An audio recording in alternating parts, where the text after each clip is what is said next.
Desde la unidad de telesalud del Instituto Nacional de Salud del Niño, líder en pediatría, les saludamos y damos una cordial bienvenida.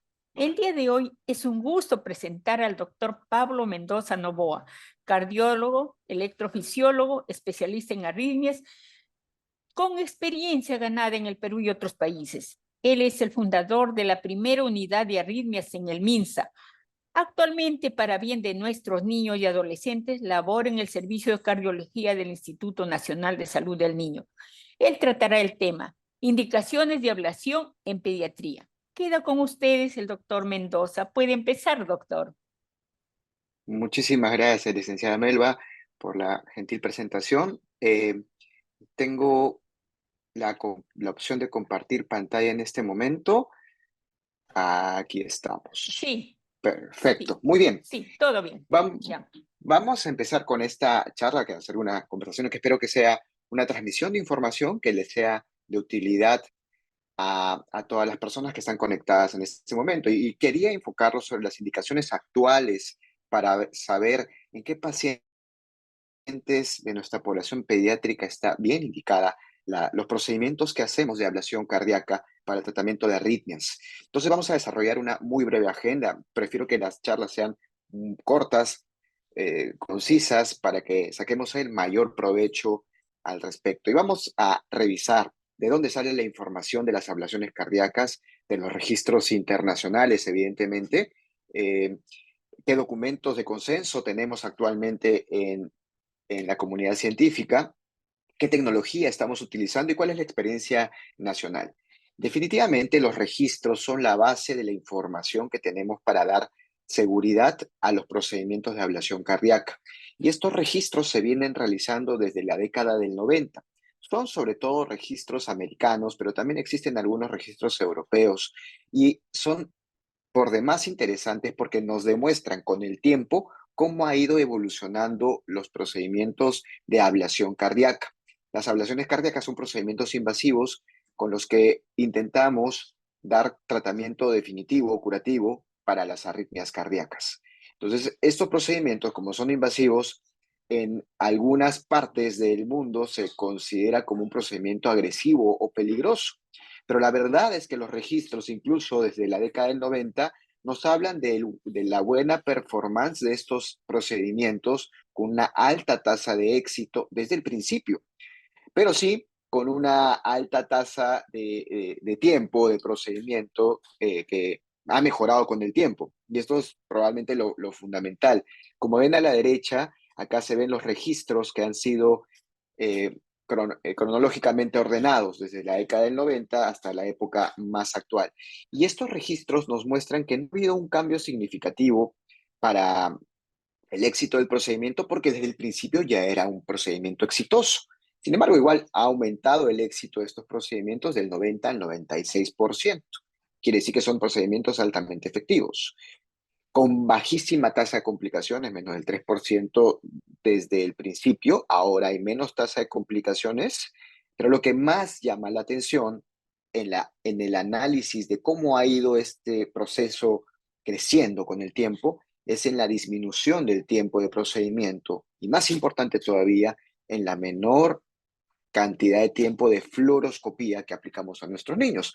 Estos procedimientos no son procedimientos quirúrgicos, son procedimientos invasivos que originalmente se empleaba el uso de rayos X de fluoroscopía para poder guiar la colocación de los catéteres dentro del corazón de nuestros niños. Y esto tardaba mucho, podría ser un procedimiento con 47 minutos de fluoroscopía y actualmente, según el último registro, que ni siquiera es con la tecnología vigente, disminuyó a 7 minutos de fluoroscopía. Quiere decir que los procedimientos ahora duran menos y usan menos fluoroscopía, o sea, menos dañinos para los pacientes. Esta misma información, con bajísima tasa de complicación, también se observa en los registros europeos. El más reciente fue el publicado hace 2 años, el Registro Europa, que también muestra que estos procedimientos de ablación son altamente efectivos, con bajísima tasa de recurrencia y mínima cantidad de complicaciones. También en el Reino Unido se han publicado registros muy interesantes. El asunto es que los registros nos muestran lo mismo. Los procedimientos invasivos en pacientes pediátricos han mejorado en su tasa de éxito han disminuido la tasa de complicaciones y sobre todo ha disminuido la tasa de radiación y el tiempo de fluoroscopía. De hecho, que uno de estos registros, el del Reino Unido, nos muestra un antes y un después. El 2012, en ese año, se empezó a usar una tecnología distinta para hacer las ablaciones cardíacas. Y esta tecnología, que la vamos a ver someramente más adelante, permitió disminuir considerablemente el tiempo de procedimientos y el tiempo de fluoroscopía en los pacientes pediátricos. Entonces, ¿qué nos dicen los registros? En resumen, en estos primeros 5 minutos. Primero, que la nueva tecnología ha disminuido significativamente los tiempos de procedimientos, que esto es extremadamente importante. Segundo, permítame que voy a... Perfecto. Segundo, que hay una tendencia a mejorar la tasa de éxito en procedimientos, lo cual es extremadamente importante también. Y tercero, la tasa de complicaciones sigue siendo baja, incluso en pacientes muy pequeños. Ahora, ¿en qué nos basamos? ¿Qué documentos respaldan la decisión de hacer una ablación? Nosotros en medicina tratamos de hacer medicina basada en evidencia. Y se los quiero resumir de esta manera. El consenso para realizar ablaciones en pacientes pediátricos y pacientes adultos con cardiopatías congénita, el más reciente fue el publicado el 2016. Y en resumen, ¿qué nos dice?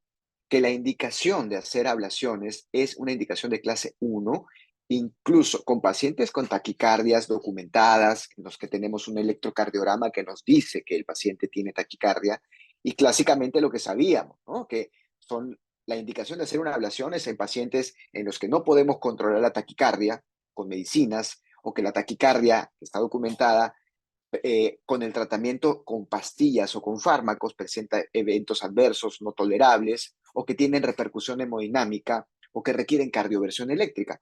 Esos pacientes tienen una indicación 1 de hacerse ablación, pero aquí viene la sorpresa favorable. No solo estos pacientes, sino los pacientes que tienen taquicardias recurrentes o persistentes cuando la familia desea evitar la medicación crónica antiarrítmica. Quiere decir que tenemos la obligación ahora de plantearles a los familiares, a los papás de nuestros pacientitos, estos tipos de procedimientos como una alternativa segura y efectiva.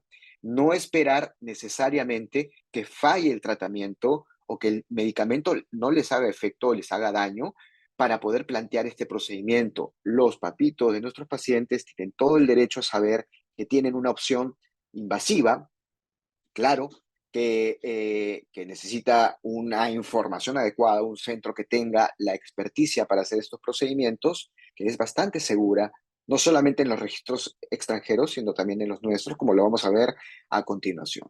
Eso es algo muy importante de considerar, que la indicación ahora no es solamente cuando el paciente no responde a tratamiento, sino cuando los familiares no desean que el niño tome medicación crónica a largo plazo. Porque, ojo, las medicaciones no curan este tipo de taquicardias, ¿correcto? Y ahora hay otra tecnología, no voy a ahondar mucho en esto, pero existe una tecnología que ya no nos basa solamente el empleo de la fluoroscopía, es decir, ya no usamos rayos X nada más. Ahora podemos usar una tecnología moderna que reconstruye el corazón en 3 dimensiones en una pantalla mientras hacemos un procedimiento. Esta tecnología se llama mapeo tridimensional. Y les pongo esta diapositiva porque el uso de esta tecnología en pacientes pediátricos debería ser una costumbre. De hecho, que este consenso fue publicado en 2019 y lo que nos dice es que en pacientes pediátricos como los nuestros debemos usar la máxima tecnología para evitar radiación, para mejorar nuestra tasa de éxito y facilitar el pronóstico a largo plazo de nuestros pacientes pediátricos. Entonces, si ustedes revisan la indicación de ablación en los trabajos previos, antiguos, por ejemplo, del 2013, que es un paper muy documentado, muy comentado, la indicación de una ablación era básicamente cuando el niño presentaba un Wolff-Parkinson-White, o sea, un determinado tipo de arritmia que le generaba un riesgo de muerte súbita, o taquicardias incesantes o recurrentes, o le generaba disfunción ventricular, es decir, pacientes ya con mucha gravedad. Ahora sabemos que la opción del tratamiento invasivo es válida con nivel de evidencia en pacientes, incluso con la decisión de los papás de no tomar medicación a largo plazo. Claro, cuando tenemos episodios de taquicardias documentadas, ¿correcto? Y sí, pues es importante verificar la información de la que extraemos las recomendaciones, ¿no? Y estos consensos que se publican se basan justamente en los registros, y los registros publicados hasta el año 2000, pues eran con una tecnología que actualmente ya no se usa. Y las recomendaciones más recientes son basadas en tecnología que era vigente en la década del 2010 al 2020. Ahora tenemos tecnología más avanzada todavía, quiere decir que las recomendaciones van a seguir aumentando. O algo controversial es en el caso de pacientes pequeños. Pacientes pequeños menores de 15 kilos. ¿Es seguro o no hacer ablaciones? Los consensos actuales todavía nos sugieren que evitemos hacer ablaciones en pacientes menores de 15 kilos, a no ser que sea estrictamente necesario y que no haya otra alternativa. Quiere decir que por encima de 15 kilos es válido y seguro y aceptado por todos los consensos hacer ablaciones y no esperar hasta que el paciente fracase en el tratamiento. Pero en menores de 15 kilos tratamos de hacer los esfuerzos de mantenerlo controlado con medicinas, y solo si las medicinas fallan o el paciente presenta un alto riesgo de muerte súbita, hacer ablación. ¿Y qué nos dicen los registros nuevos? Sorpresa. En pacientes, perdón, acá el signo está mal, menores de 3 años, la tasa de complicación del registro más reciente publicado y que todavía está en curso es de 0%. Quiere decir que no sería tan exacto pensar que los pacientes, por ser más pequeños, tendrían una mayor tasa de complicación, porque hay tecnología especial para ablacionar ese tipo de pacientes que no existía antes. Esta misma característica se observa en otros registros que dividen a los pacientes en menores de 30 kilos o mayores de 30 kilos. En conclusión, la información actual nos dice que no deberíamos ablacionar de manera eh, cotidiana o común a los pacientes de menos de 15 kilos, porque todavía no hay evidencia suficientemente fuerte como para decir que es seguro. Pero la información publicada hasta el momento nos habla muy bien de este tipo de pacientes y nos promete que en algunos años podremos incluir este grupo de niños en las recomendaciones estándar para todos nuestros pacientes. Pero hay pacientes más pequeñitos todavía, los niños muy pequeños, de 3 a 7 kilos, solamente se deberían intervenir si su vida está en peligro. Es decir, si tienen antecedente de taquimiocardiopatía, es decir, que la arritmia es incesante y esta arritmia incesante no se puede controlar con nada y le genera insuficiencia cardíaca, o si tiene un riesgo de muerte súbita, como en el famosísimo Wolff Parkinson White, pues ahí tenemos que tomar la decisión de ablacionar a pacientes muy pequeñitos, menores de 6 meses, entre 3 a 7 kilos. El tratamiento farmacológico, que es una pregunta muy importante en pacientes pequeños, va muy bien y de hecho que es la recomendación. Tenemos que buscar en pacientes menores de 15 kilos, dar tratamientos farmacológicos hasta que alcancen un peso adecuado para poder ofrecerles la alternativa de un procedimiento invasivo. Y la verdad que en los pacientes de menos de un año no deberíamos plantear ablación cardíaca a no ser que el paciente realmente tenga una insuficiencia cardíaca o su vida esté en riesgo. ¿Por qué? Porque las taquicardias, cuando el paciente tiene menos de un año, podrían regresionar espontáneamente por el crecimiento del corazón. Las fibras que generan las taquicardias podrían obliterarse y dejar de funcionar. Quiere decir que el niño de menos de un año podría tener una curación espontánea y no requerir un procedimiento invasivo. De hecho, que se sugiere dar la medicación entre 6 meses o hasta el año, y luego suspenderla o retirarla para ver cómo va el paciente. Vamos a presentar brevemente unos 2 o 3 casos clínicos para que vean más o menos cómo es el procedimiento y cómo es la vida real en las ablaciones cardíacas. Este fue el primer caso de ablación cardíaca que se realizó en el Instituto Nacional del Niño hace el año 2021, en diciembre. Y, y la verdad que era el caso bastante difícil porque era un paciente muy pequeño, de esos que no debemos ablacionar a no ser que tenga una causa muy importante. Y este niñito tenía una razón importante para entrar a sala. Era un paciente con Wolff Parkinson White, ese síndrome que vemos la onda delta en el electrocardiograma, que se detecta por electrocardiograma, que pesaba 3.8 kilos y que tuvo una muerte súbita abortada. Fue atendido en el instituto en emergencia, revivieron al paciente, le dieron el tratamiento adecuado y a pesar del tratamiento farmacológico, continuaba con taquicardias incesantes en la hospitalización. Entonces tuvimos que tomar la decisión de entrar. A la izquierda se puede ver la radiografía, la fluoroscopía del paciente, con un solo catéter, con una sola punción. Hicimos la ablación y pudimos modificar la vía accesoria, disminuyendo el riesgo de muerte súbita y la presentación de taquicardias que eran incesantes hasta ese momento. Luego de 20 meses de seguimiento, este paciente no ha presentado taquicardias más, que lo haya llevado a emergencia y está sin medicación actualmente. Entonces son casos en los que tenemos que individualizar las indicaciones. Menos de 15 kilos, no entres, sí, solamente si el paciente tiene alto riesgo de muerte súbita como este niño. Muy bien. Otro caso, brevemente, acá arriba vemos una ecografía del paciente, de nuestra paciente que estaba internada, 10 kilos, también se considera un paciente pequeño, con una depresión de la función cardíaca. Lo normal es que la función cardíaca sea mayor de 60% en fracción de eyección y esta paciente presentaba 25% sin ninguna causa aparente más que la taquicardia incesante que presentaba, que no se podía controlar con fármacos, que tuvo un diagnóstico de una taquicardia que provenía de la parte baja del corazón, una taquicardia ventricular fascicular, y que estuvo tan delicada la nena que hasta tuvo ventilación mecánica prolongada y el paciente era refractario al tratamiento. Otro caso en los que un paciente pequeño tenía indicación de terminar la taquicardia porque la taquicardia le estaba generando un daño que podría ser fatal para la niña.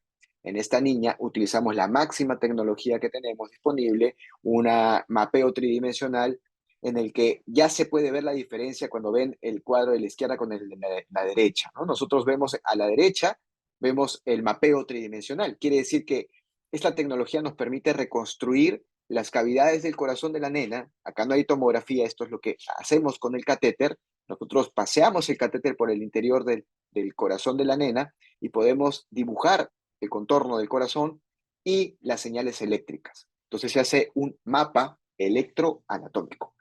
Quiere decir que esta tecnología nos permite ubicar los puntos eléctricos que están dañados en los niños y aplicar con puntos rojos aquí radiofrecuencia y eliminar, mientras aplicamos la radiofrecuencia, las taquicardias. Este caso fue un reto adicional porque tuvimos que entrar al lado izquierdo del corazón a través de una punción y nos guiamos con ecografía transesofágica.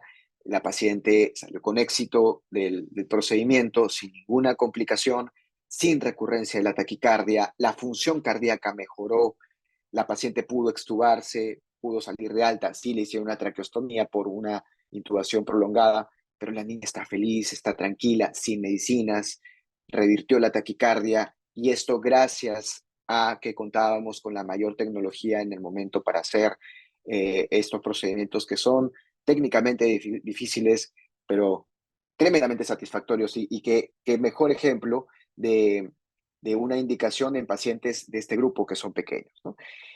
Entonces, el mapeo tridimensional, este procedimiento, empezó a usarse en el 2010 como primera experiencia mundial. El primer caso fue realizado tardíamente, 12 años después de que se utilizara en el mundo, y fue en la parte privada en el 2022. Perdón, esto no es cierto, sin fluoroscopía. El primer uso de casos sin uso de fluoroscopía, es decir, cuando se empezó a reemplazar los rayos X con esta tecnología tridimensional. La tecnología tridimensional ya se venía utilizando antes, pero el reemplazar por completo la fluoroscopía por esta tecnología tridimensional tardó en el mundo en realizarse, porque eso fue descubriéndose con el tiempo. Y esta primera experiencia se realizó en el 2010.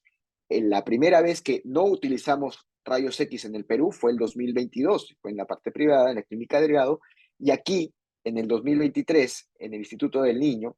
El Instituto del Niño fue el primer centro hospitalario a nivel público, a nivel nacional, que empleó esta tecnología sin uso de fluoroscopía. Y ahora ya tenemos una serie de casos muy interesantes con los beneficios que esto trae a nuestros niños. Este fue el primer caso de serofluoroscopía que se realizó en el Perú, en el que había un paciente con bloqueo de segundo grado, tipo 2.1, es decir, que se pudo ablacionar sin uso de fluoroscopía con esta alta tecnología y ahora también se rompe un paradigma. No solamente las taquicardias se pueden ablacionar, sino los bloqueos auriculoventriculares. Obviamente no todos, algunos que son funcionales. Y esto permite, por ejemplo, hacer ablaciones muy precisas de los plexos ganglionares que pueden provocar bloqueos funcionales en niños.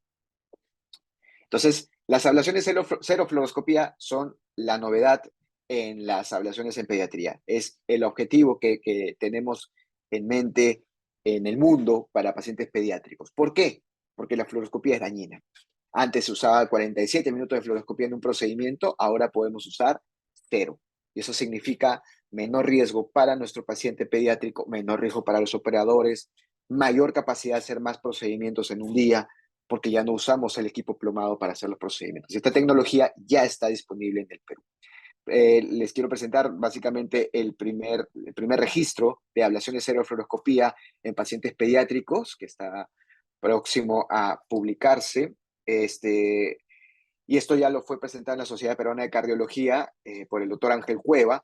Nuestra primera serie de casos de ablaciones sin uso de fluoroscopía, que es la última tecnología, es bastante interesante. No hubo ninguna complicación cuando dejamos de usar la fluoroscopía, y el 83% de casos en los que empleamos el mapeo tridimensional fueron sin fluoroscopía, que es una cantidad importante.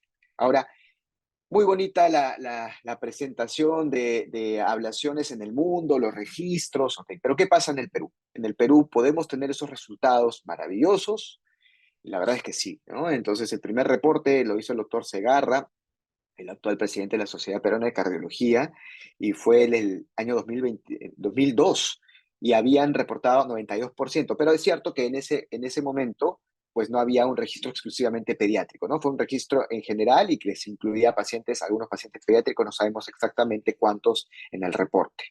Nosotros en el Ministerio de Salud, en el Hospital 2 de Mayo, hace varios años, ya hicimos el primer reporte publicado de ablaciones en el Ministerio de Salud e incluimos nosotros el 14% de pacientes pediátricos, una tasa de éxito del 96% sin complicaciones y sin recurrencia, con una recurrencia bajísima a los 2 años. También existe un registro muy interesante del Instituto del Niño de San Borja, en el que intervinieron 62 casos, con un éxito reportado como 91%, muy similar al de las tasas internacionales, con baja tasa de complicaciones. Cabe destacar que en los registros previamente mencionados, tanto del INCOR como el Ministerio de Salud 2 de Mayo, como el Instituto de San Borja, no se hizo ningún procedimiento sin fluoroscopía ni con mapeo tridimensional. De hecho, que ya hemos empezado a publicar, a recopilar la data de los procedimientos sin fluoroscopía y en pacientes pediátricos con mapeo tridimensional. En la parte privada, en la clínica de Delgado, nosotros, por ejemplo, hicimos el 27% de pacientes pediátricos con mapeo tridimensional. Observemos que nosotros en el Instituto del Niño ya tenemos el 82% de pacientes sin uso de fluoroscopía. Finalmente, quiero dejarles este mensaje, ¿no? No todas las arritmias supraventriculares son benignas. Hay algunas incluso que por medicación, fuera sin procedimientos, tienen una fatalidad del 4%, incluso teniendo tecnología a la mano. Y esto se basa en el uso indiscriminado a veces de combinación de medicaciones o tratamientos agresivos farmacológicos para manejar las arritmias supraventriculares.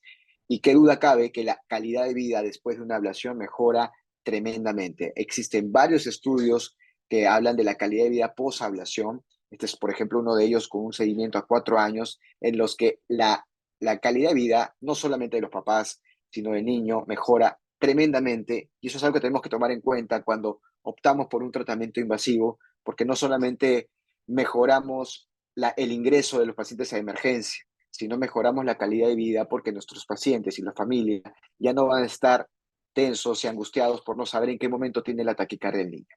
Mensajes finales para la casa.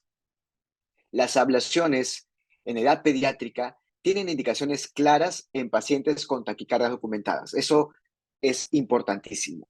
El arma importante para poder saber que el paciente tiene indicación de una ablación es tomar un electro en el momento en el que el paciente tiene la taquicardia. Y eso se puede hacer con la tecnología habitual, yendo el paciente a emergencia para que tomen un electro, dándole la prioridad a los pacientes con taquicardia, porque nosotros podemos tomar una decisión adecuada si tenemos un electro bien tomado en el momento de la taquicardia.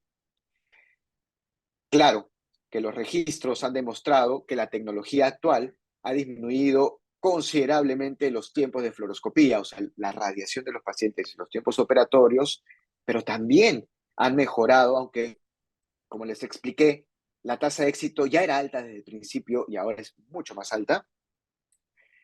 Tenemos que tomar en cuenta que la tecnología actual debe emplearse en su máxima expresión en los pacientes pediátricos. Tenemos que disminuir los riesgos al mínimo, tenemos que disminuir los tiempos operatorios, tenemos que disminuir la radiación y eso se logra con la tecnología adecuada. Es justo decir que la experiencia nacional ha mostrado los resultados similares a la tasa de éxito en el extranjero, incluso cuando en su momento no teníamos la tecnología equiparable al extranjero. Ahora que la tenemos, ahora con la que la apuntamos, pues nos tocará publicar nuestra experiencia con la mejor tecnología y lo que se espera tener un mejor éxito a largo plazo también. Y finalmente, cuando tenemos ablaciones en pacientes pequeñitos de menos de 15 kilos, lo recomendado todavía es dar fármacos. Acá sí todavía por nivel de evidencia, los fármacos son superiores a la ablación, por nivel de seguridad y evidencia todavía. Sin embargo, cuando está en peligro la vida del paciente o cuando los medicamentos no hacen efecto o son tóxicos para el paciente, se puede plantear un procedimiento de ablación en estos pacientes, pero usando la máxima tecnología y con un grupo de experticia comprobada. Bien, yo no quería extenderme mucho. Este es un tema que está en crecimiento aún, se sigue investigando nuevas tecnologías, pero estamos en un buen momento en el desarrollo de las ablaciones cardíacas. Estos procedimientos son accesibles y coberturados al 100% por el Seguro Integral de Salud. Se hacen de manera regular, semanal, en el Instituto del Niño. Empleamos la mejor tecnología accesible en el momento. Vean ustedes, antes usábamos la protección de plomo y ahora ya entramos a sala sin plomo, sin protegernos nosotros porque pues ya no procuramos no emitir fluoroscopía. Cuando usamos la máxima tecnología, hasta el momento, 82% de nuestros pacientes no han requerido uso de rayos X. Nuestro propósito es llegar a un punto en el que ningún paciente tenga que usar rayos X, no solamente porque es moda, sino lo más importante es porque es más seguro para nuestros pacientes, más efectivo y es la tecnología que deberíamos usar para nuestros pacientes pediátricos. Muchas gracias por la atención. Bien, doctor, excelente. Le voy a transmitir algunas preguntas que nos han hecho llegar vía WhatsApp. Nos preguntan, ¿cuáles son las arritmias más frecuentes en pediatría que necesitan ser sometidas a una ablación en nuestro instituto? Excelente pregunta. En el instituto y en el mundo, las arritmias más frecuentes son las taquicardias supraventriculares y de estas, las mediadas por vías accesorias. Es un tipo de arritmias similares al Wolff-Parkinson-White. Algunas de estas generan riesgo de muerte súbita, sobre todo cuando tienen una vía accesoria. ¿Cómo les explicamos a los papás para que entiendan bien? Su niño nació con un cable adicional eléctrico y este cable adicional le puede generar taquicardias en cualquier momento. Sí, nosotros hemos visto en nuestra serie de casos también que la más frecuente son las taquicardias por vías accesorias.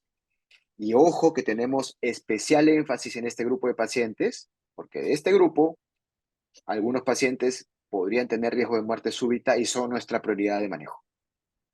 Bien, doctor, nos hace llegar una pregunta relacionada al tema. Dice, ¿las taquicardia sinusal puede ser transitoria o puede evolucionar hacia una arritmia? Es una buena pregunta. El 98% de pacientes con taquicardia sinusal eh, tiene como causa una entidad no cardíaca. Puede ser un problema tiroideo, puede ser incluso fiebre, ansiedad, trastornos alimenticios, etcétera. Normalmente no genera una disfunción cardíaca tener una taquicardia sinusal como tal. Sin embargo, hay un grupo de pacientes que es de entre el 2 al 4% de pacientes que tienen algo que se llama taquicardia sinusal inapropiada. Quiere decir que el propio motor del corazón perdió el control y está permanentemente acelerado. Estos pacientes sí pueden generar disfunción del corazón, insuficiencia cardíaca y sobre todo síntomas. pero el diagnóstico en pacientes pediátricos no es fácil y tiene que ser por descarte.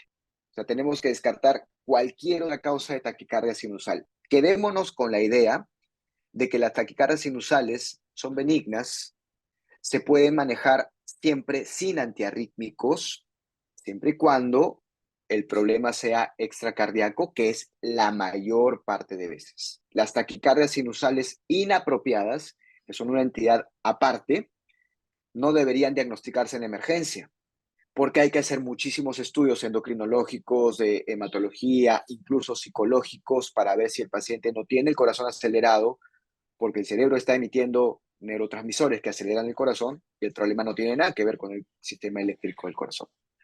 Nos llega otra pregunta vía WhatsApp, dice, ¿en qué casos se sigue usando la ablación con fluoroscopía y en qué casos el mapeo tridimensional en nuestro instituto?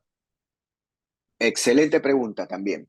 La verdad es que en nuestro instituto estamos reservando el mapeo tridimensional para pacientes con arritmias complejas, quiere decir arritmias ventriculares, fasciculares, como el caso que presenté de la niña, o arritmias que vienen del lado derecho del corazón, que son más complejas de tratar.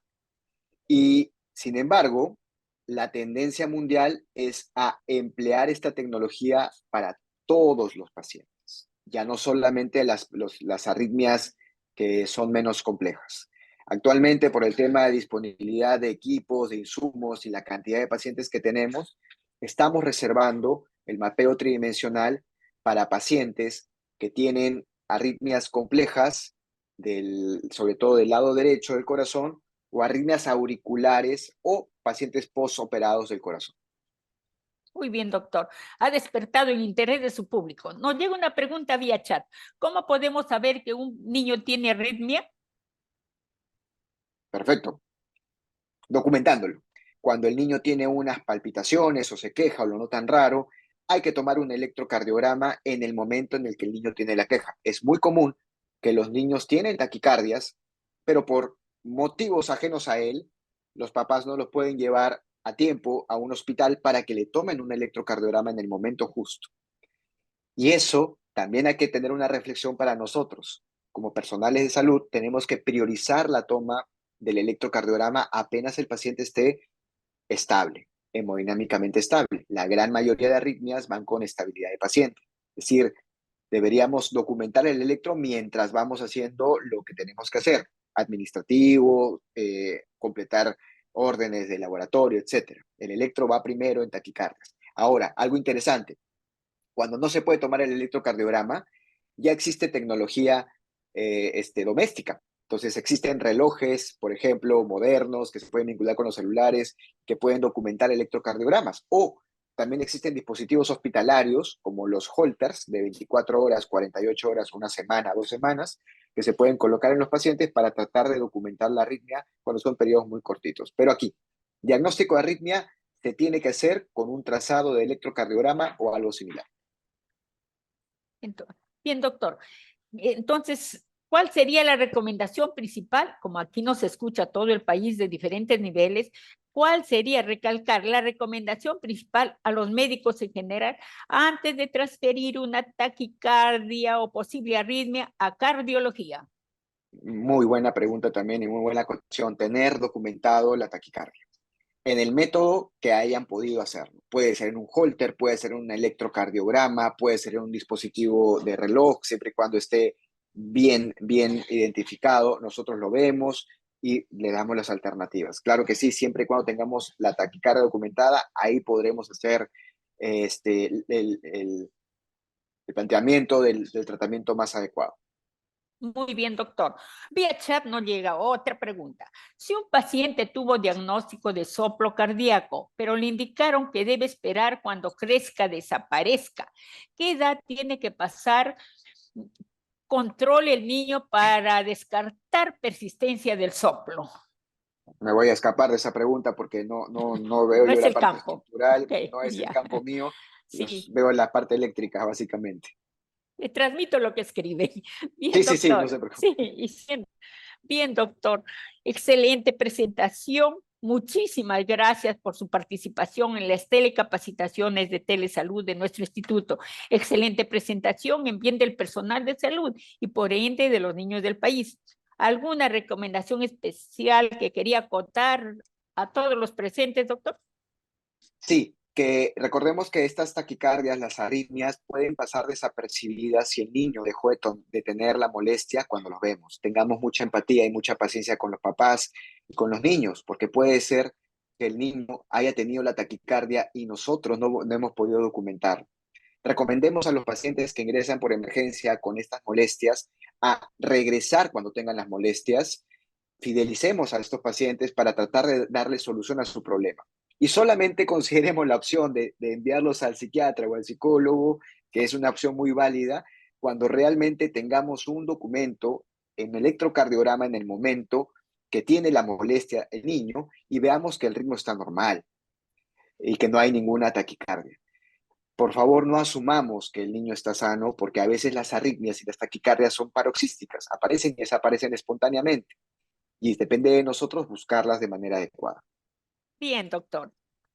Gracias a quienes se conectaron con nosotros. Le recordamos que este tema tan interesante queda colgado en el canal de YouTube y página web del Instituto Nacional de Salud del Niño, donde pueden revisarlo libremente. Muy buenas tardes a todos. Buenas tardes, muchas Buenas gracias. tardes.